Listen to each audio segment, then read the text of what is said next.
In the early 20th century, Herman Melville wrote what is considered to be the saddest, shortest story ever. Now, what this means is that this, for the time, was the saddest story that you could write with as few words as possible.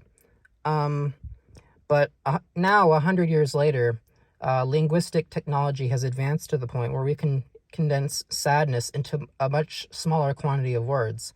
So I think by updating this story, we can, have an even sadder shortest story of all time. So first of all, I think we could take out the word for, because that's just unnecessary to begin with. For sale and sale basically imply the same thing. If you say sale garden hose versus for sale, it's like it doesn't really confuse things. So that can go. Next, let's get rid of the word worn. And now the story is sale, baby shoes, never. Now, this is pretty sad. I mean, it implies the existence of a world where, you can't buy shoes for your poor baby. But when you think about it, babies, they can't even walk, so they don't even really need shoes to begin with. So it's not as sad. In fact, it actually loses some of its sadness. So I think we should just remove these two words, shoes and never.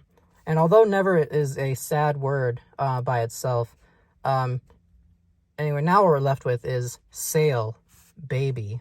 And this implies, the existence of some sort of human trafficking organization in the story, which is horrifying. And not just human trafficking, but the trafficking of children, infants. That's horrible. That's pretty sad for just two words. But let's take this even further. Let's remove baby. And now what we're left with is sale. And I think this just about sums up, the modern day living in our capitalist society. Everything's for sale.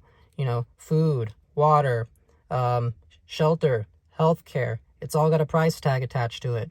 And if you don't pay it up, you're, done for. Whether you like it or not, you have to participate in the system or die. And I think that's the saddest story of them all that you can write in a single word. But let's take it a step further.